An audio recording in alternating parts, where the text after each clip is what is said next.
Bencana Prajurit Kacang Ilahi 2011. Nama, Pendeta Gila Penulis, Gu Zhenren. Plus mematikan mengatur ulang. Di dalam lukisan, Fang Dichang melambaikan tangannya. Segera, sejumlah besar pasir putih berterbangan dan berserakan di sekitarnya. Pasir putih itu jatuh ke tanah dan segera mencair menjadi genangan susu yang meresap ke dalam tanah. Blop-blop, gelembung udara naik dari tanah, kacang-kacangan yang terkubur di bawah tanah melahap susu dan tumbuh dengan cepat. Dalam 3 menit, Fang Dichang menghabiskan sedikit pasir susu material abadi peringkat 8 yang dimilikinya. Tanah tandus menjadi sangat subur dan kecambah kacang hijau muncul dari permukaan tanah. Lagi, Fang Dichang mengeluarkan material abadi jalur salju. Material abadi itu terlempar ke udara dan dicerna oleh kota Kaisar Ilahi, berubah menjadi sinar petir yang pecah yang menutupi seluruh ladang kacang. Petir yang pecah sedikit menyentuh kecambah kacang yang lembut dan mengguncang potensi pertumbuhannya. Kecambah kacang mulai tumbuh dengan kecepatan yang terlihat. Lanjutkan, setelah sinar petir menghilang, Fang Dichang mengeluarkan material abadi ketiga. Waktu terus berlalu, sekitar 3 hari 3 malam kemudian, Fang Dichang perlahan menghentikan tindakannya. Dia melihat ke ladang, kacang-kacangan itu telah tumbuh menjadi prajurit kacang dewa. Mereka berdiri berjajar, diam dan tenang seperti patung sambil menunggu perintah Fang Dichang. Fang Dichang mendesah, berpikir, ini adalah pasukan terakhir prajurit kacang dewa. Bahan-bahan abadiku pada dasarnya sudah habis. Sebagai klon Fang Yuan, setelah Fang Dichang ditipu oleh kehendak Genesis Lotus, dia telah terperangkap dalam lukisan itu. Selama kurun waktu setelah perang takdir, dia telah menunggu tubuh utamanya untuk menyelamatkannya sambil menggunakan seluruh kekuatannya untuk mengumpulkan pasukan. Tetapi bahkan sampai sekarang, tubuh utamanya belum datang untuk menyelamatkannya. Fang Dichang hanya bisa bersiap untuk menyelamatkan dirinya sendiri. Dia sekarang terperangkap dalam lukisan itu, tidak dapat menghubungi tubuh utamanya dan bahkan tidak dapat mengakses harta karun surga kuning. Tetapi dia telah menyempurnakan istana kacang dewa, jadi dia masih memegang sebagian otoritas. Inilah alasan mengapa kehendak Genesis Lotus tidak dapat melakukan apapun padanya dalam waktu singkat. Fang Dichang menggunakan otoritas ini untuk meminjam kekuatan istana kacang dewa dalam membudidayakan prajurit kacang dewa. Dia terus-menerus mengumpulkan pasukan kacang dewa, dan sekarang, ukuran mereka telah mencapai skala yang sangat besar. Sudah waktunya, bergeraklah, serang dan kuasai semua lukisan. Fang Dichang memberi perintah tanpa ragu-ragu. Pasukan-pasukan kacang dewa mulai berangkat. Mereka terbagi menjadi divisi yang tak terhitung jumlahnya saat mereka bergerak menuju tepi lukisan dan menyerbu dunia lukisan lainnya. Di luar kota Kaisar terdapat lahan pertanian yang luas, gandum berkibar tertiup angin musim gugur dan banyak petani sedang memanennya. Tahun ini adalah tahun yang berlimpah. Suara apa ini? Para petani sedang berbicara dengan gembira ketika mereka tiba-tiba mendengar suara-suara aneh dan menjadi bingung. Sekelompok lebih dari 300 prajurit kacang dewa menyerbu ke dunia lukisan ini. Mereka menemukan para petani ini dan berperilaku seperti hiu yang mencium darah. Mereka bergerak sangat cepat dan membunuh siapapun yang mereka lihat. Lari, ada monster, lari, ampuni aku, ampuni, darah berceceran di mana-mana, kepala dan tubuh petani terakhir terpisah, jatuh ke dalam genangan darah. Prajurit kacang dewa membunuh semua manusia dan menduduki dunia lukisan ini. Di lukisan lain di luar kota Kaisar, saat itu musim semi dan pemandangannya indah. Sekelompok besar cendekiawan, mahasiswa, dan wanita muda pergi jalan-jalan. Di tengah-tengah pembicaraan mereka yang menyenangkan, beberapa prajurit kacang dewa tiba-tiba muncul, menyebabkan gadis-gadis itu berteriak. Mereka berani menyinggung wanita muda kita. Apa-apaan ini? Para cendekiawan dan murid-murid memandang dengan rasa ingin tahu saat para penjaga mengepung para prajurit kacang dewa. Para prajurit kacang dewa mulai menyerang, para penjaga sudah berjaga-jaga sehingga pertempuran terhenti. Makhluk-makhluk aneh ini punya niat jahat. Dari mana makhluk-makhluk ini muncul? Lupakan itu, mari kita bicara setelah membunuh mereka terlebih dahulu. Para cendekiawan dan murid-murid bekerja sama dengan para penjaga Gu Master dan menyerang, membunuh para prajurit kacang dewa ini tanpa membuang banyak energi. Namun segera, pasukan yang terdiri dari 1000 prajurit kacang dewa tiba di dunia lukisan ini. Kali ini, para penjaga, cendekiawan, dan murid tidak dapat melawan. Setelah perjuangan yang sengit, sebagian besar dari mereka terbunuh dan diinjak-injak tanpa ampun oleh para prajurit kacang dewa, sementara sebagian kecil mundur dari dunia lukisan ini dan berhasil bertahan hidup. Setiap prajurit kacang dewa memiliki kekuatan yang luar biasa dan setidaknya setingkat binatang buas, tetapi di dunia lukisan, mereka harus mengikuti aturannya, di mana kesenjangan antara yang abadi dan yang fana sangat kecil. Selain itu, para prajurit kacang dewa dipindahkan ke dunia lukisan lain secara acak, sehingga skala mereka tidak sama. Fang Dichang melancarkan serangan besar-besaran, tetapi pasukan prajurit kacang dewa tersebar di mana-mana dan terlibat dalam invasi masing-masing. Dengan demikian, beberapa prajurit kacang dewa membuat kemajuan yang baik, beberapa menghadapi perlawanan yang kuat, sementara beberapa langsung dimusnahkan oleh Master Gu di dunia lukisan. Meski begitu, Fang Dichang segera menunjukkan senyum puas. Tebakanku benar, lukisan Istana Kacang Ilahi terhubung dengan lukisan Kota Kaisar. Meskipun aku disegel di sini, prajurit Kacang Ilahi milikku berasal dari Istana Kacang Ilahi dan memiliki asal yang sama dengan seluruh Kota Kaisar Ilahi, jadi mereka dapat bergerak keluar. Petik 2. Semakin banyak dunia lukisan yang ditempati prajurit Kacang Ilahi ini, semakin besar kendali yang akan kumiliki atas Kota Kaisar Ilahi. Setelah memperoleh sejumlah kendali, aku bahkan dapat melangkah lebih jauh dan menekan keinginan Genesis Lotus, menjadi pemilik Kota Kaisar Ilahi. Jurus besar Fang Dichang kali ini membuat benih-benih Gu abadi, yang dikirim oleh pengadilan surgawi ke dunia lukisan Kota Kaisar Ilahi, berkumpul dan mendiskusikan sebuah rencana. Apa yang terjadi dengan prajurit Kacang Ilahi ini? Chen Dajiang mengerutkan kening. Mata Sun Yao merah, aku juga tidak tahu. Monster-monster ini muncul dan mulai membunuh dengan kejam, mereka sangat kejam. Para pengemis dan gelandangan yang menyedihkan itu semuanya dibunuh oleh monster-monster ini. Mungkin ini pertemuan kebetulan kita atau mungkin ini ujian. Tebak Tang Ruki. Ying Shengji mengerutkan kening, aku telah membunuh banyak prajurit kacang dewa, tetapi aku belum memperoleh apapun sampai sekarang. Wei Wusang menganalisis dengan tenang, prajurit kacang dewa adalah produk Istana Kacang Dewa. Menurut rumor, Dewa Gu dapat membesarkan prajurit jalur kayu ini dalam skala besar di Istana Kacang Dewa. Ketika saatnya bertempur, Dewa Gu dapat melepaskan mereka untuk melawan musuh. Sebelumnya, ketika Istana Kacang Dewa bersama Gurun Barat, mereka menyebarkan sejumlah besar prajurit Kacang Dewa untuk melawan 10 sekte kuno besar di benua tengah kita. Jadi, apa alasan dibalik kemunculan tiba-tiba prajurit Kacang Dewa ini? Zhao Suye bertanya. Wei Wusang menggelengkan kepalanya, aku tidak tahu, sudah lama sejak kita tiba di sini tetapi dunia lukisan di sini terlalu luas dan mendalam, kita tidak tahu banyak rahasianya. Apa gunanya mencoba mencari tahu alasannya? Tepat pada saat ini, Xiao Qixing berjalan mendekat. Ah, itu kakak Xiao. Informasi apa yang kamu miliki? Atau apakah kamu tahu kebenaran masalah ini? Benih-benih Gu Immortal ini bertanya satu persatu. Mereka sangat menghargai Xiao Qixing karena dia memiliki kemajuan terbaik di antara mereka. Dia berbaur dengan faksi militer dan terus naik pangkat dan sekarang sudah menjadi perwira junior. Xiao Qixing berkata, saya tidak peduli dengan alasan dibalik kemunculan prajurit kacang dewa ini, saya hanya tahu para petinggi telah mengirim perintah untuk memobilisasi pasukan untuk memusnahkan prajurit kacang dewa ini. Kali ini, saya memimpin pasukan saya sendiri dan membutuhkan bantuan. Kami akan bekerja sama dan membunuh prajurit kacang dewa ini, pasti akan ada hadiah setelah pertempuran. Tidak masalah bagiku, monster-monster ini harus dibunuh. Kata Chen Dajiang. Sun Yao mengangguk, prajurit kacang dewa ini terlalu kejam, mereka mengabaikan kehidupan manusia. Aku akan membalas dendam untuk para pengemis dan gelandangan yang menyedihkan itu. Aku juga, Zhao Suye juga menyatakan pendiriannya. Tak lama kemudian, semua Dewa Gu ini setuju dan untuk sementara bergabung dengan Xiao Qixing sebagai bawahannya. Xiao Qixing tertawa terbahak-bahak, dia senang dan bangga dengan peningkatan kekuatan dan tenaga kerja yang sangat besar ini, minggir. Mari kita bunuh para prajurit kacang dewa ini.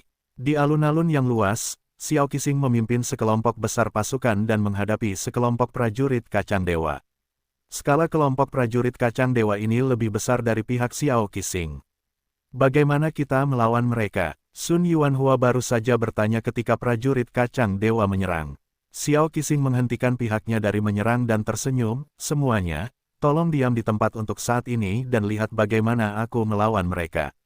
Mengatakan ini, Xiao Qixing menjentikkan jarinya berulang kali, sejumlah besar cacing gu terbang keluar dari lubangnya. Cacing gu ini jatuh ke tanah dan berubah menjadi bentuk manusia. Kebanyakan dari mereka adalah prajurit biasa, beberapa jelas terlihat seperti elit, dan sejumlah kecil dari mereka terlihat jauh lebih berani dan gagah berani. Ini adalah prajurit Gu, Sersan Gu, Letnan Gu.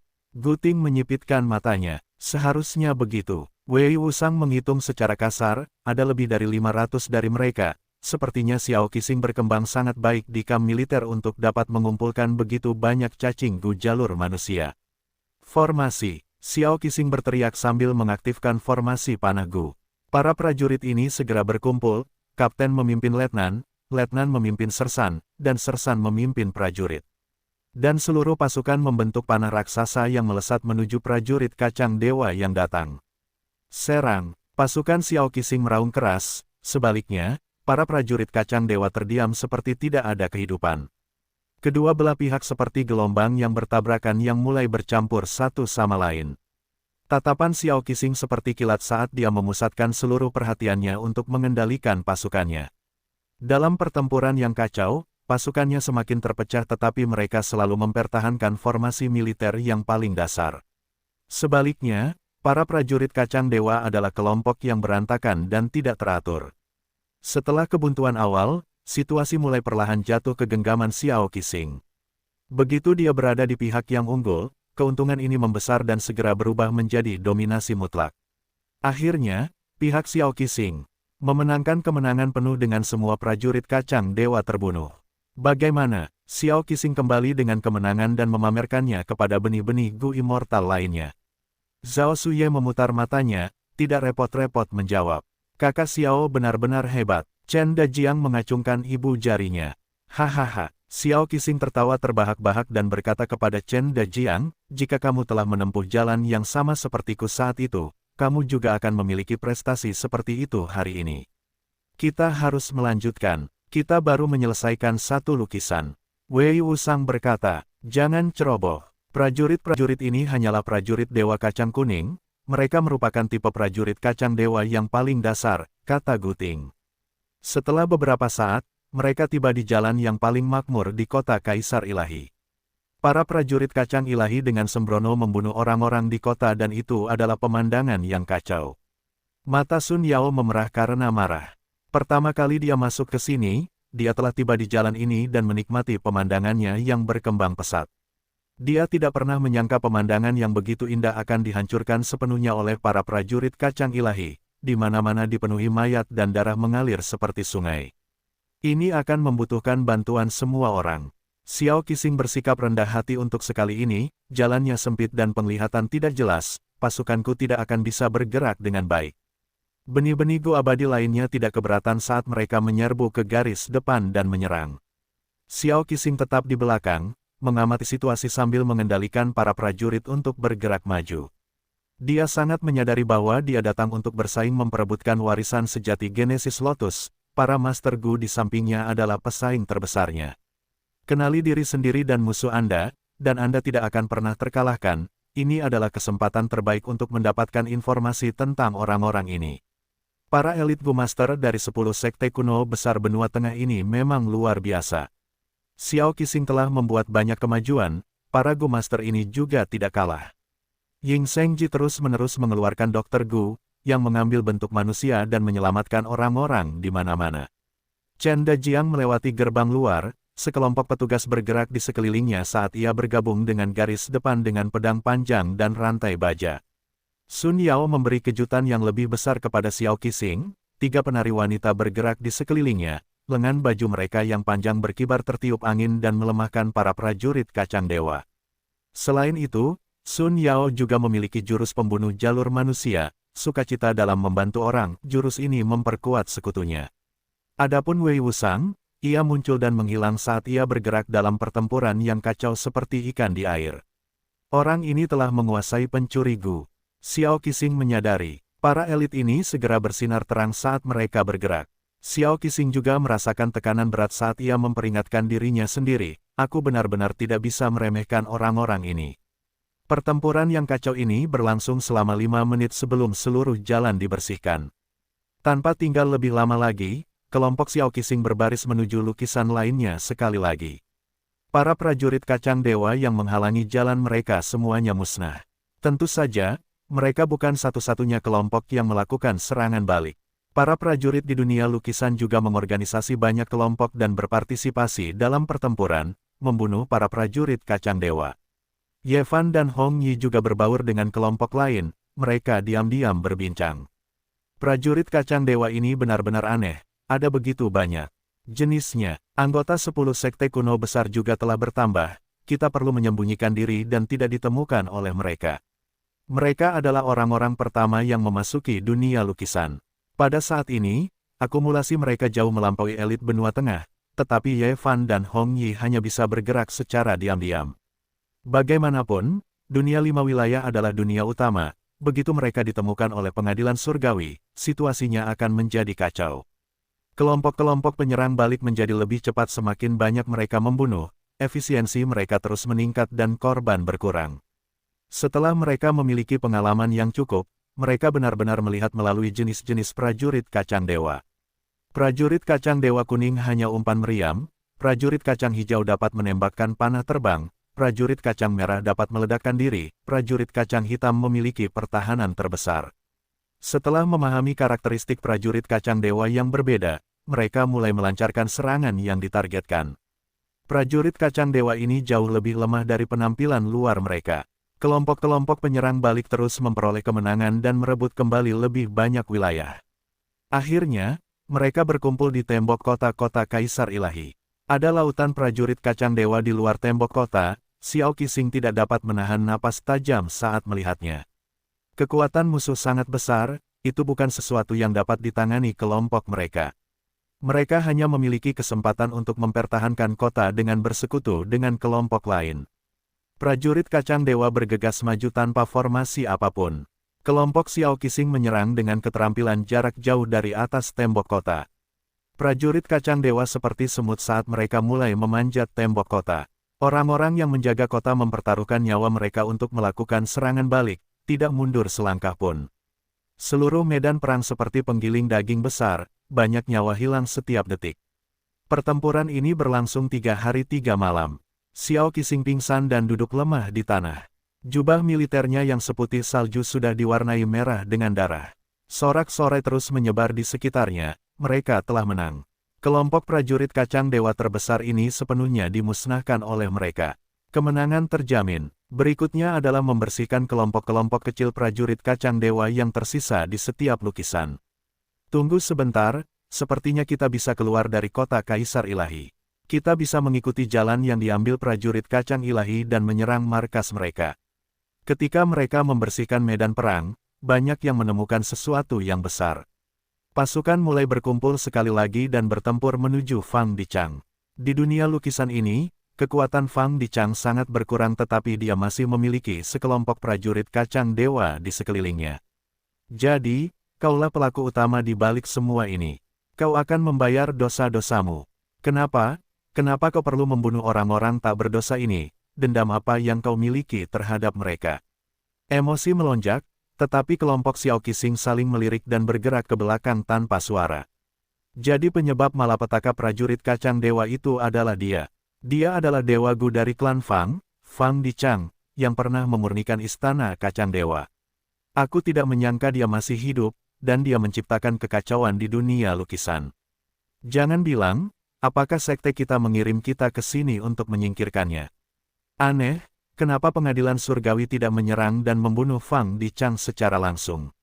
Mungkin ini ujian bagi kita, atau mungkin kita hanya bisa menghadapinya sambil mengikuti aturan dunia lukisan. Kelompok Xiao Qixing berbicara dengan cepat, ekspresi mereka sangat serius. Mereka adalah orang-orang yang dipilih dan dibesarkan oleh sekte masing-masing, sehingga mereka memiliki banyak informasi tentang dunia Gu Immortal. Mereka memiliki informasi terperinci tentang para peserta perang takdir. Bunuh, balas dendam untuk teman-teman dan keluarga kita. Aku akan memotongnya menjadi ribuan bagian. Para Master Gu dari dunia lukisan menyerang Fang Dichang. Sekelompok sampah. Fang Dichang berdiri di tengah dan memerintahkan pasukannya dengan tenang. Para prajurit kacang dewa di sampingnya mengubah formasi mereka dan bergerak dengan lancar seperti air. Kerja sama antara berbagai jenis prajurit sangat lancar dan lancar. Seketika, para prajurit dari dunia lukisan menderita banyak korban. Kelompok Xiao Qixing juga terkejut. Skala para prajurit kacang dewa ini cukup kecil, bagaimana mereka bisa mendapatkan hasil seperti itu? Dengan seorang Gu Immortal yang memerintahkan mereka, mereka benar-benar berbeda dari sebelumnya. Apa yang harus kita lakukan? Bertempur atau mundur? Bertarunglah. Kita punya banyak kekuatan di pihak kita, Fang Dichang mungkin kuat, tetapi jarak di antara kita bukanlah jarak antara makhluk abadi dan manusia biasa. Kita punya peluang besar untuk berhasil. Bunuh makhluk abadi. Seseorang meneriakkan slogan yang membuat kelompok Xiao Qixing sangat bersemangat. Saat mereka bergabung dalam pertempuran, para Master Gu di garis depan merasa seperti mereka telah menerima bala bantuan yang kuat. Faktanya, bukan hanya mereka, bahkan Ye Fan dan Hong Yi juga ikut serta dalam pertempuran, membantu secara diam-diam. Fang Dichang mendengus dingin. Di bawah komandonya, formasi prajurit kacang dewa terus berubah sambil tetap sangat stabil. Kelompok Xiao Qixing bertempur keras dalam waktu yang lama, tetapi yang membuat mereka ngeri, mereka menemukan bahwa perbedaan korban antara musuh dan pihak mereka telah mencapai tingkat yang mengerikan. Hanya ada kerugian yang dapat diabaikan bagi para prajurit kacang dewa. Apa yang harus kita lakukan? Pada akhirnya, seorang yang abadi tetaplah seorang yang abadi. Apalagi ketika Fang Dichang adalah seorang dewa Gu jalur kebijaksanaan. Moral kelompok Xiao Qixing turun tajam dan mereka berpikir untuk mundur, tidak berani bertarung dengan Fang Dichang. Tetapi pada saat ini, tubuh Fang Dichang tiba-tiba bergetar saat dia batuk seteguk darah. Dia mendengus dingin dan menatap langit, tertawa dingin, kehendak Genesis Lotus. Kau tidak dapat menahannya dan mengambil tindakan. Fang Dichang ditekan oleh kehendak Genesis Lotus, kendalinya atas para prajurit kacang dewa tidak lagi semulus sebelumnya. Kelompok Xiao Qixing segera merasakan tekanan pada mereka berkurang tajam, mereka terkejut dan senang saat mereka menyerang sekali lagi. Para prajurit kacang dewa Fang Dichang terus jatuh hingga mereka semua musnah. Fang Dichang tidak punya pilihan selain menyerang secara langsung, ia mengamuk di antara pasukan, membunuh semua orang yang menghalangi jalannya tanpa ada yang mampu menandinginya. Hal ini tidak berlangsung lama, kondisinya terus memburuk saat ia mulai menerima luka-luka. Setelah beberapa saat, Fang Dichang berlumuran darah dan mulai terhuyung-huyung. Tidak kusangka aku, Fang Dichang, akan benar-benar mati di tempat seperti ini. Fang Dichang berteriak sedih saat ia meledakkan dirinya dengan tegas. Ledakan. Para Master Gu yang mengelilinginya musnah tanpa ada mayat yang utuh. Setelah beberapa saat terkejut, para Master Gu yang selamat berteriak kegirangan. Kita menang, kita akhirnya membunuh iblis itu. Hiks, ayah, ibu, aku telah membalaskan dendammu. Kelompok Xiao Qixing juga bersemangat dan wajah mereka memerah, kita membunuh seorang abadi. Kita berhasil membantai yang abadi. Pertarungan besar baru saja berakhir. Jalanan yang ramai dan ramai telah berubah menjadi pemandangan yang sunyi, tanpa ada pejalan kaki yang berlalu lalang. Kalaupun ada, kebanyakan dari mereka adalah yang terluka. Fang Dichang tidak layak berada di jalan lurus gurun barat. Dia membantai orang-orang tak berdosa dan menyebabkan banyak kematian. Membiarkannya mati seperti ini sungguh membiarkannya lolos begitu saja. Chen Dajiang berkata dengan penuh kebencian. Ying Shengji menghela napas sambil menambahkan, ya. Tempat ini dulunya dipenuhi dengan vitalitas yang kaya. Hehehe, kalian benar-benar lucu. Wei Wusang tertawa, ini hanya dunia lukisan, ini adalah jurus pamungkas Genesis Lotus Immortal Venerable. Orang-orang di sini bukanlah makhluk nyata. Tidak peduli berapa banyak yang mati atau terluka, setelah beberapa tahun, semuanya akan kembali normal. Ya, dibandingkan dengan hal-hal ini, aku lebih penasaran dengan hadiah yang akan diberikan sekte kepada kita. Kata Guting, mata Xiao Qixing berbinar, kita membunuh seorang abadi sebagai manusia biasa, dan bahkan menyingkirkan bencana tersembunyi di kota Kaisar Ilahi. Dengan kontribusi yang begitu besar, bukan hanya sekte kita, bahkan pengadilan surgawi harus memberi kita hadiah secara pribadi, bukan? Hahaha, Xiao Qixing tertawa terbahak-bahak dan dalam hati merasa senang. Dia memiliki penampilan terbaik dan telah memberikan kontribusi paling banyak dalam mengalahkan prajurit kacang ilahi dan melenyapkan Fang Dichang. Dalam hal hadiah berdasarkan kontribusi, dia akan menjadi yang teratas. Di sebuah gang yang dilewati kelompok itu, dua pengemis duduk di sudut, memandang segala sesuatu dengan acuh tak acuh. Perilaku Benigu abadi dari 10 sekte kuno besar ini secara alami jatuh ke dalam pandangan kedua pengemis ini. Aku berutang terima kasih kepadamu, Saudara Sen. Seorang pengemis menyampaikan suaranya. Pengemis lainnya tertawa, haruskah aku memanggilmu Fang Yuan, atau Fang Dichang? Pengemis lainnya menjawab, aku hanyalah klon, dan sejujurnya, aku bahkan tidak bisa dianggap sebagai klon sekarang, aku hanyalah sisa dari keinginan. Jadi, kau tidak perlu memanggilku Fang Yuan. Sedangkan Fang Dichang, dia sudah mati, karena meledakkan dirinya sendiri. Aku sekarang adalah orang tanpa nama, hanya seorang pengemis rendahan yang tersisa. Mata Sen Sang berbinar, kau terlalu rendah hati. Bahkan tanpa aku, kau sudah siap menggunakan kematian untuk melarikan diri. Pengemis lainnya mengangguk, tidak menyangkalnya, dalam rencanaku sebelumnya, jika aku bisa menduduki dan merebut dunia lukisan dengan prajurit kacang dewa, itu akan menjadi hasil terbaik. Namun, peluang untuk ini tidaklah tinggi. Dengan mendahului tindakan yang akan diambil setelah kekalahan, aku secara alami telah siap untuk segalanya. Peledakan diri menghancurkan tubuh dan jiwaku, tetapi keinginan ini diam-diam tertinggal. Sen Sang terkekeh, itu benar. Sejak perang takdir, setelah aku menguraikan jurus-jurus pembunuh jalan manusia yang terhormat, pencapaian jalan manusiaku meningkat pesat. Dan setelah aku tiba di dunia lukisan ini, aku bertindak sebagai pengemis, mengamati dan mengalami kehidupan yang memberiku banyak wawasan.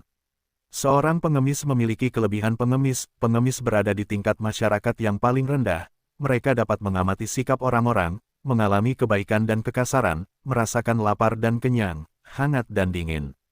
Sen Sang kemudian mengganti topik pembicaraan, bertanya, apa yang akan kau lakukan sekarang? Pergi dari sini atau tetap tinggal? Kehendak Fang Yuan tidak ragu-ragu, aku tidak dapat pergi dari sini. Bahkan jika hanya tersisa satu kehendak dariku sekarang, kehendak itu hanya untuk sementara lolos dari pengamatan. Kehendak Genesis Lotus dan belum menemukan cara untuk pergi. Bagaimana denganmu? Sen Sang juga menggelengkan kepalanya, aku juga belum menemukan cara untuk pergi. Aku sudah diam-diam memeriksa benih-benih Gu Immortal dari 10 sekte kuno besar. Mereka bisa masuk dan keluar dari sini karena mereka telah memperoleh persetujuan dari wasiat Genesis Lotus.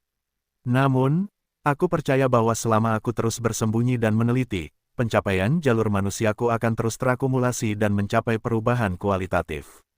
Pada saat itu, aku dapat menemukan cara untuk meninggalkan tempat ini. Wasiat Fang Yuan menatap Sen Sang dalam-dalam, dia bisa melihat Sen Sang senang tinggal di sini. Namun, ketika Fang Yuan memikirkannya, itu juga tidak aneh. Genesis Lotus Immortal Venerable telah membuat langkah besar ini, dia menciptakan dunia kecil khusus untuk mengembangkan jalur manusia. Di sini, jalur manusia adalah yang tertinggi dan jalur lainnya adalah yang kedua.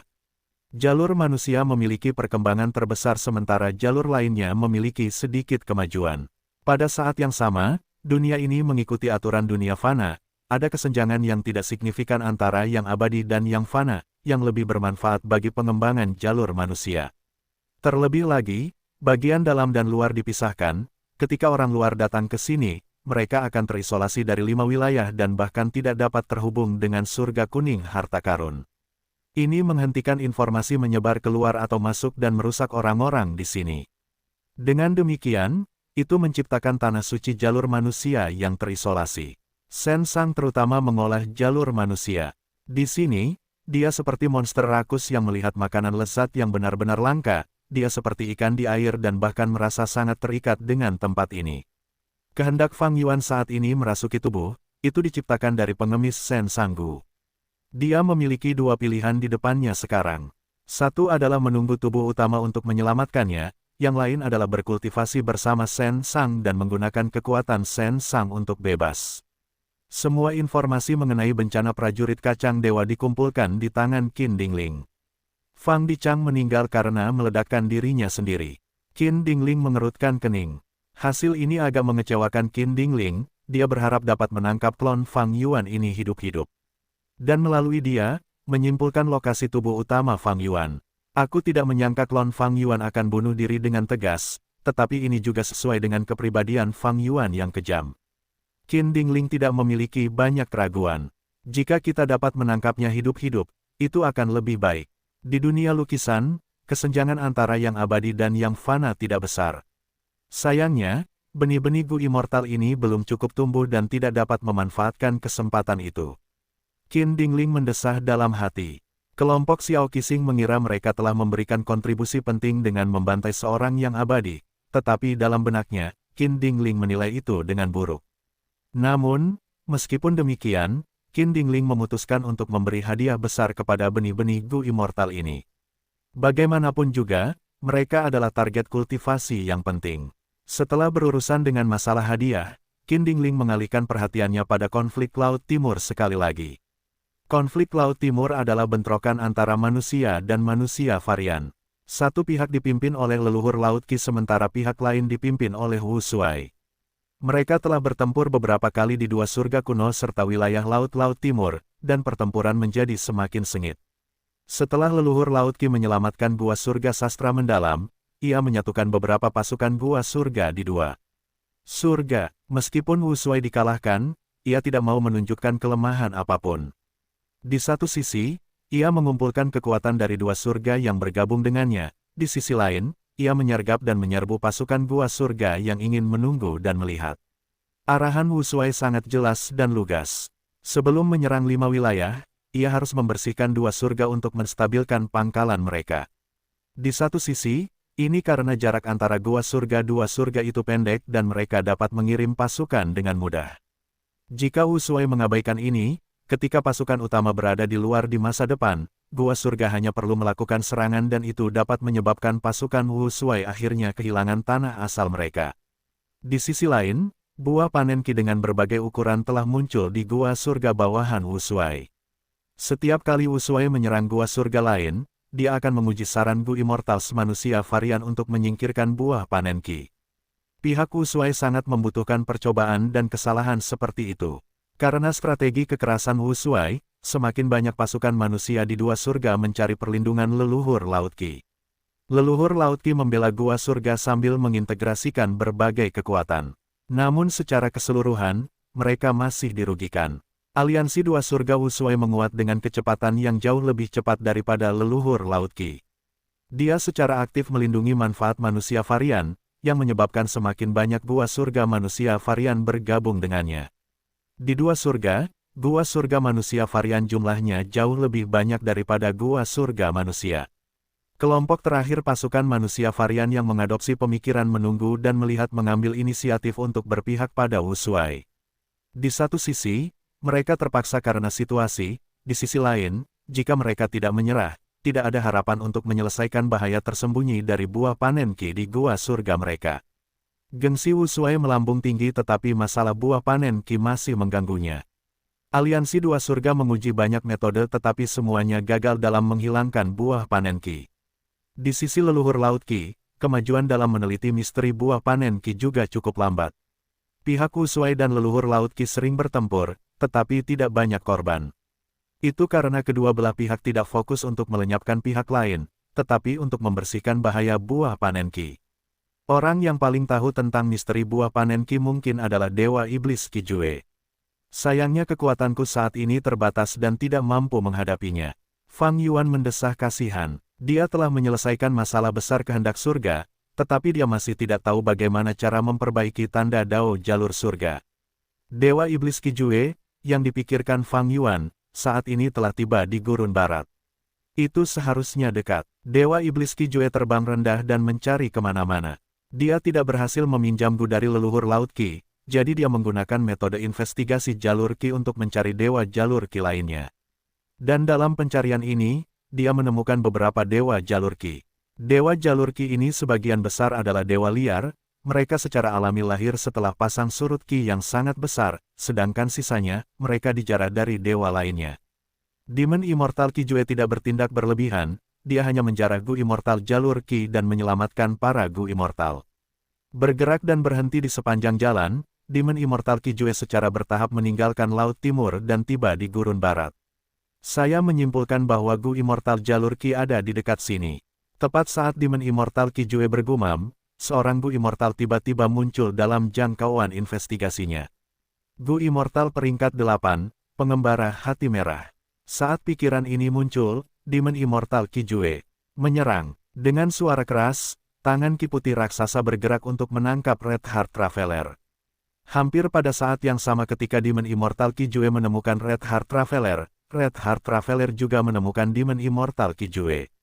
Demon Immortal Kijue tidak mengenali Red Heart Traveler, tetapi Red Heart Traveler sudah memiliki informasi langsung dari pengadilan surgawi tentang Demon Immortal Kijue. Melihat tangan Ki Putih terbang ke arahnya, jantung Red Heart Traveler berdebar kencang dan dia dengan cepat menghindar. Red Heart Traveler adalah seorang Gu Immortal pengadilan surgawi dan mantan pemimpin Dewan Penghakiman Iblis. Dia sangat kuat. Selama perang takdir, dia datang ke Gurun Barat dan menyamar sebagai iblis abadi jalur darah, menarik perhatian banyak kekuatan super dari jalur lurus Gurun Barat, sehingga menahan sejumlah besar kekuatan musuh untuk benua tengah.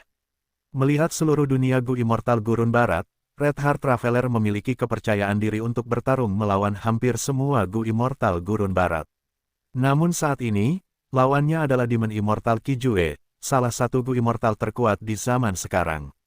Red Heart Traveler sangat menyadari bahwa dia bukanlah tandingan Demon Immortal Kijue. Kesenjangannya terlalu besar, dan yang kalah dalam pertempuran ini sudah pasti adalah dia. Jadi Red Heart Traveler mundur tanpa ragu-ragu. Pada saat berikutnya, Demon Immortal Kijue melihat gumpalan cahaya merah darah muncul di belakang kepala Red Heart Traveler. Setelah itu kecepatannya meningkat tajam dan mampu menghindari tangan Ki-nya. Demon Immortal Kijue berseru pelan, bergumam dalam hati, jalur darah lagi. Sepertinya jalur darah sangat produktif di zaman ini. Demon Immortal Kijue tentu saja tidak mau melepaskan Red Heart Traveler begitu saja, jadi dia mengejarnya. Satu dikejar dan satu melarikan diri, mereka segera menempuh jarak lebih dari 10.000 li. Yang mengejutkannya, Demon Immortal Kijue menemukan metode gerakan utamanya sebenarnya tidak dapat mengejar Red Heart Traveler. Tentu saja, dia juga tidak tertinggal di belakang. Aku telah mengubah metode gerakanku tetapi aku masih tidak dapat mengejar orang ini. Siapa orang ini? Seorang Gu Immortal jalur darah peringkat 8. Demon Immortal Kijue menelusuri ingatannya dan perlahan menemukan beberapa petunjuk. Setelah mengejar beberapa saat, Demon Immortal Kijue tiba-tiba berteriak, "Kemana sebenarnya kau berlari?" Persiapannya selesai, ia mengaktifkan jurus pamungkas. Red Heart Traveler segera merasakan aliran ki di sekitarnya menelannya, sangat memengaruhi kecepatannya. Ia mendesah dalam hati, ia hanya bisa berbalik dan melawan Demon Immortal Kijue. Jurus-jurus Demon Immortal Kijue sangat agung dan kuat, aliran ki putih susu melonjak seperti tsunami dengan kekuatan yang tak terhentikan. Ketika mereka benar-benar bertarung, tidak ada yang mengejutkan, Red Heart Traveler jatuh ke dalam posisi yang tidak menguntungkan. Namun, metodenya juga tidak lemah, cahaya merah darah menyebar dan bunga-bunga merah darah mekar, tidak ada perasaan jahat, sebaliknya, mereka hangat dan benar saat mereka membelanya. Red Heart Traveler berjuang dengan sekuat tenaga, tetapi hanya dalam beberapa ronde, seluruh tubuhnya basah oleh keringat. Dia mendesah dalam hati, seperti yang diharapkan dari monster yang tercatat dalam sejarah, dia terlalu kuat. Red Heart Traveler merasa dia seperti perahu kecil yang menggunakan seluruh kekuatannya untuk menghindar dan menunda waktu di bawah serangan Demon Immortal Kijue yang seperti gelombang pasang. Setelah beberapa ronde lagi, Red Heart Traveler sudah berada dalam situasi yang berbahaya. Pada saat ini, tiba-tiba terdengar raungan binatang buas. Seekor binatang buas yang tak terlupakan keluar dari padang pasir dan melakukan serangan mendadak pada Demon Immortal Kijue dari belakang. Dewa Iblis Kijue terkejut, tetapi dia tidak panik. Dia melambaikan tangannya dan tangan ki raksasa seperti gunung menghantam binatang buas yang tak bertuan itu. Namun, tepat saat binatang buas yang tak bertuan itu hendak dipukul oleh tangan raksasa itu, tiba-tiba mengeluarkan cahaya terang dan berubah menjadi burung layang-layang yang melesat ke arah Dewa Iblis Kijue seperti anak panah hitam. Jadi itu adalah jalur transformasi Dewa Iblis. Haha, menarik. Dewa Iblis Kijue sedikit terkejut. Dia memuji saat bertarung melawan makhluk abadi ini. Bantuan itu berasal dari 9 peri spiritual. Dia dan pengembara hati merah datang ke Gurun Barat bersama-sama untuk saling membantu. Dengan bala bantuannya, situasi pengembara hati merah segera membaik. Dia berhasil lolos dari kematian yang mengerikan. Kita tidak bisa bertarung lama-lama. Iblis tua ini benar-benar menakutkan. Kita bukan tandingannya. Kita hanya bisa melawannya sekarang karena dia belum terbiasa dengan metode kita. Pengembara hati merah buru-buru mentransmisikan suaranya. Dia telah bertarung dengan Dewa Iblis Kijue dan merasakan teror seorang ahli di puncak zaman sekarang. Dewa Iblis Kijue tidak dapat menyingkirkannya karena dia baru saja bangkit dan belum sepenuhnya beradaptasi dengan perubahan. Jika mereka benar-benar bertarung, hanya masalah waktu sebelum dua Dewa Pengadilan Surgawi dibunuh oleh Dewa Iblis Kijue. Aku punya ide, ikuti aku. 9 peri spiritual mentransmisikan suaranya, mundur sambil bertarung. Dewa Iblis Kijue mengejar kedua dewa itu sampai ke padang pasir. 9 peri spiritual tiba-tiba berubah menjadi binatang buas yang tak terlupakan dan menahan pengembara hati merah di mulutnya sebelum terjun ke padang pasir. Dewa Iblis Kijue mendengus dingin, tindakan bodoh. Dengan tepukan tangannya, langit dan bumi berguncang. Arus ki putih susu menghantam permukaan gurun seperti tsunami, ratusan li gurun di sekitarnya ditekan paksa hingga lebih dari 10 kaki dalamnya. 9 peri spiritual mengeluarkan erangan teredam saat dia menderita luka berat. Pengembara hati merah dengan cepat menggunakan metode penyembuhan padanya. 9 peri spiritual tidak berani kembali bertarung dan hanya berkonsentrasi untuk bergerak lebih dalam ke tanah. Dewa Iblis Kijue baru saja akan terjun ke gurun dan terus mengejar ketika dia tiba-tiba mendengar raungan binatang buas. Pada saat berikutnya, seekor binatang jiwa purba yang besar terbang keluar dari tanah gurun di dekatnya. Pupil mata Dewa Iblis Kijue sedikit menyusut ketika dia melihat binatang jiwa purba ini. Binatang jiwa purba ini memiliki bentuk yang aneh dan tampak sangat marah. Ia memiliki tempurung kura-kura, 4 cakar harimau, ekor naga, leher ular, dan kepala manusia. Kepalanya penuh dengan rambut acak-acakan dan matanya memancarkan cahaya dan amarah yang tidak menyenangkan. Ini adalah binatang buas purba yang legendaris dengan banyak gua abadi. Oh, kau menemukan King Chou. Melihat Demon Immortal Kijue bergumul dengan binatang buas purba itu, Red Heart Traveler berseru kaget. Binatang buas purba ini adalah King Chou. Setelah Istana Kacang Ilahi direbut oleh klan Fang, King Chou meninggalkan Istana Kacang Ilahi dan bersembunyi di beberapa daerah.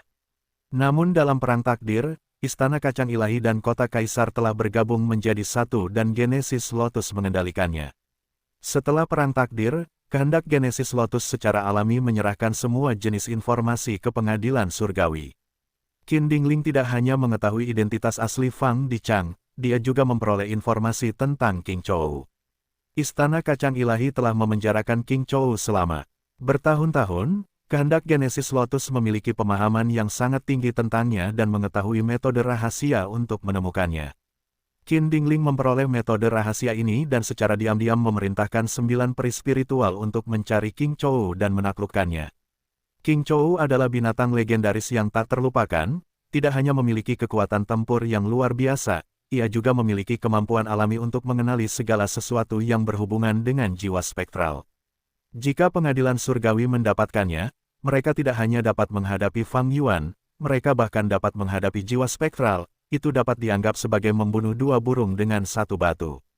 9 peri spiritual telah menemukan lokasi King Chou belum lama ini, tetapi kekuatannya tidak mencukupi dan dia tidak yakin untuk berhasil. Ketika pengembara hati merah bertemu dengan Dewa Iblis Kijue, dia memikirkan rencana untuk memancing Dewa Iblis Kijue agar bertarung dengan King Chou. Hebat, seperti ini, kita dapat menonton dari pinggir lapangan dan bahkan mungkin mendapat keuntungan dari konflik mereka. Pelancong hati merah tersenyum. King Chou bukanlah tandingan Dewa Iblis Kijue, kita perlu mengamati situasi sebelum mengambil keputusan. 9 peri spiritual berbicara sambil bergerak semakin dalam ke tanah, semakin jauh mereka dari medan perang, semakin baik. Namun, di luar dugaan kedua Dewa Pengadilan Surgawi, Dewa Iblis Kijue merasakan sesuatu yang salah dan menghembuskan arus ki yang tak terbatas yang memenuhi langit. Dia memasuki mereka dan dengan cepat menghilang. Tanpa lawan, King Chou juga memilih untuk meninggalkan medan perang, melarikan diri ke Cakrawala. Jauh di bawah tanah, kedua Dewa Pengadilan Surgawi saling memandang. Pengembara hati merah tiba-tiba berkata, sialan. Warisan sejati laut darah itu akan diambil. 9 peri spiritual tertegun sejenak sebelum bereaksi, kau benar-benar menemukan warisan sejati jalur darah itu. Pengembara hati merah mengangguk, mendesah, petunjuk pengadilan surgawi tidak salah. Kunci pentingnya adalah gelombang ki yang mengungkap warisan sejati laut darah. Aku mencari selama lebih dari setengah bulan sebelum akhirnya tiba di lokasi. Tapi aku bertemu Dewa Iblis Kijue di sana. 9 peri spiritual terdiam. Sementara itu, Dewa Iblis Kijue kembali ke tempat semula. Benar-benar di sini. Dia memeriksa sebentar, menemukan targetnya masih di sini dan belum bergerak. Setelah mencoba beberapa saat lagi, dia berhasil memperoleh warisan sejati Laut Darah ini. Saat itu, leluhur Laut Darah telah mendirikan ratusan ribu situs warisan yang tersebar di benua tengah, perbatasan selatan, dataran utara, gurun barat, dan laut timur. Di antara mereka, ada 9 warisan sejati. Salah satu warisan sejati kini telah jatuh ke tangan Dewa Iblis Kijue. Warisan sejati jalur darah, luar biasa. Dengan warisan sejati ini, akan beberapa kali lebih mudah bagiku untuk menghadapi Dewa Gu jalur darah. Dan Dewa Gu Ki darah ini benar-benar cocok untukku. Hahaha, Dewa Iblis Kijue tertawa terbahak-bahak. Hampir semua gerakan mematikan yang dia aktifkan sebelumnya menghabiskan bahan abadi jalur Ki. Sekarang setelah dia memperoleh Gu abadi jalur Ki, kekuatannya semakin meningkat. Meskipun masih ada beberapa perbedaan dari kondisi puncaknya dalam sejarah, dia sudah jauh lebih kuat daripada saat dia melawan Fang Yuan. Angin bertiup kencang dan pasir beterbangan di mana-mana. Sebuah karavan pedagang yang ditarik unta bergerak dengan susah payah melewati padang pasir yang tandus. Ya Tuhan! Akhirnya kita kembali ke kota Serigala Pasir. Di dalam karavan, Pengda berbicara dengan emosi yang dalam sambil menunjukkan ekspresi kelelahan. Master Gumoli duduk di atas unta di samping. Dia menatap Pengda dan tertawa, "Nak, kata-katamu sangat berbeda dari saat kita pertama kali pindah." Wajah Pengda sedikit memerah. Ketika Molly baru saja mengatur karavan pedagang, Pengda sangat bersemangat dan mengira petualangan itu akan menakjubkan dan menyenangkan. Namun setelah beberapa perjalanan karavan, Pengda telah sepenuhnya menyadari kenaifannya sebelumnya. Di dunia ini, berjualan tidak hanya sulit dan sangat berbahaya, tetapi juga sangat melelahkan. Dengan sedikit kecerobohan, hidupnya yang rapuh akan hilang di padang pasir yang luas dan tanpa ampun. Namun, emosi Pengda bergema dengan Master Gu lainnya di karavan pedagang. "Ya, kita kembali ke rumah lagi. Kami tidak menemui bahaya apapun dalam perjalanan ini, tetapi sungguh melelahkan. Aku akan mandi sepuasnya setelah kembali. Aku sudah tidak bisa mengendalikan diri, aku akan pergi minum sepuasnya di bar, hahaha." Molly tersenyum, ia teringat pada istrinya dan juga putranya, yang telah banyak berubah akhir-akhir ini. Putranya terpilih dan sangat terlatih, putranya yang hilang benar-benar telah membuka lembaran baru. Keajaiban hidup yang indah ini memberi Molly harapan dan motivasi baru. Menjadi pedagang karavan itu sulit, tetapi ia menemukan kegembiraan dengan caranya sendiri. "Tunggu, ada sesuatu yang terjadi." Gu Master investigasi yang berada di garis depan karavan tiba-tiba berteriak. Pengda segera menegang sementara juga merasa agak aneh. Menurut akal sehat, ini dekat kota Saint Wolf dan seharusnya tidak ada bahaya di sini. Jadi mengapa ada peringatan tiba-tiba? Molly segera mengaktifkan cacing Gu investigasinya, tubuhnya sedikit menegang saat ia berteriak, situasinya aneh, maju dengan kecepatan penuh. Pengda dan yang lainnya tidak tahu alasannya, tetapi melihat Molly memimpin, mereka secara alami percaya pada pemimpin karavan pedagang dan segera mengikutinya. Ketika mereka mendekati kota Saint Wolf, mereka bahkan tidak perlu menggunakan cacing Gu untuk menemukan kelainan. Kepulan asap abu-abu mengepul ke atas, ada juga api dan bau terbakar di udara yang semuanya berasal dari kota Saint Wolf. Semua orang di karavan pedagang itu merasakan firasat buruk saat mereka bergerak lebih cepat. Akhirnya, mereka tiba di depan gerbang kota Saint Wolf. Tidak mungkin, apa sebenarnya yang terjadi? Ya Tuhan, ini mimpi, kan? Pasti mimpi. Mata Pengda terbuka lebar saat dia melihat pemandangan di depannya dengan tak percaya. Kota Saint Wolf yang subur kini telah menjadi reruntuhan. Ada mayat di mana-mana, puing-puing dan reruntuhan berserakan di jalan, api membakar dan asap ada di mana-mana, pemandangan itu terlalu mengerikan untuk dilihat. Molly bergumam ketika dia tiba-tiba tersentak, berlari menuju pusat kota. Gerakannya mengejutkan banyak orang, Master Gu mulai bergegas ke rumah mereka. Pengda tidak memiliki rumah jadi dia menunggang unta dan mengikuti Molly. Molly cepat, dan dengan kecemasan membakar hatinya, dia langsung meninggalkan Pengda jauh di belakang. Untungnya, Pengda telah kembali ke kota Saint Wolf beberapa kali dan tahu jalan menuju rumah Molly. Ketika Pengda sampai di rumah Molly, dia melihat reruntuhan. Molly berlutut di tanah, diam-diam melihat mayat istrinya yang telah dia gali. Namun, Pengda merasakan kesedihan yang mendalam dari keheningan Molly. Bagaimana ini bisa terjadi? Apa yang sebenarnya terjadi di sini? Sementara Pengda sedih, terlebih lagi, dia bingung. Baginya, Sandwolf City adalah kota besar dengan banyak Bumaster yang ditempatkan di sana, tetapi kota itu benar-benar hancur dan berubah menjadi kota tanpa kehidupan. Kekuatan macam apa yang bisa menghancurkan seluruh Sandwolf City? Apakah itu bencana gelombang Ki? Tetapi sama sekali tidak terlihat seperti itu dari jejaknya. Dunia ini benar-benar terlalu berbahaya. Orang-orang hidup dalam bahaya, bahkan Bumaster pun sama. Tidak ada tempat yang aman. Pengda merasa ketidakberartiannya semakin bertambah. Dia menatap Molly yang berlutut seperti patung dan membuka mulutnya beberapa kali sebelum akhirnya berkata, "Paman, kita harus menenangkan diri. Jangan lupa Anda masih memiliki seorang putra." Kata-kata ini mengguncang Molly, matanya bersinar dengan harapan sekali lagi. "Pengda, terima kasih atas pengingatmu. Putraku masih berada di area dalam kota, dia adalah benih Gu immortal dan sangat terpelihara. Dia pasti baik-baik saja, dia harus dijaga dengan baik. Ayo kita cari dia." Molly membawa mayat istrinya dan bergegas menuju area dalam kota bersama Pengda. Seluruh area dalam kota telah berubah menjadi kawah besar. Area dalam kota telah hilang. Beberapa anggota karavan berdiri di tepi kawah, menatapnya dengan tatapan kosong.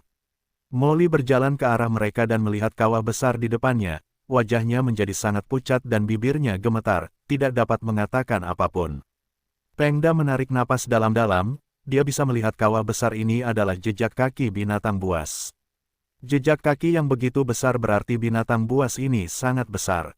Ini bukan buatan manusia. Bencana binatang buas. Seekor binatang seukuran gunung menyerang kota serigala pasir dan membunuh semua orang. Para anggota karavan menganalisis dan mulai menangis lagi.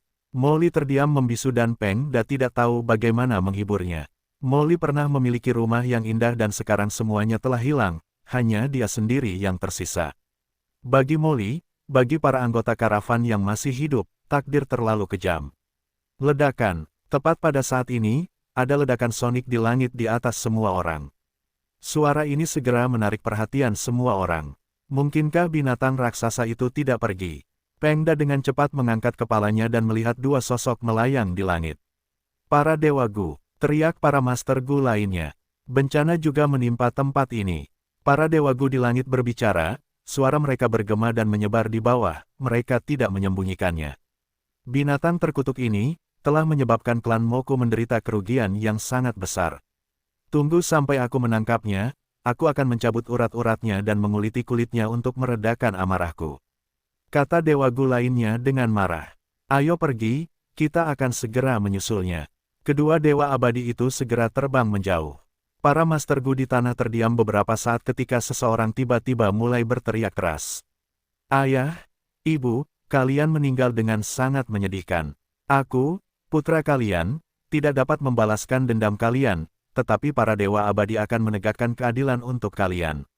Pengda terdiam, suasana hatinya sangat berat.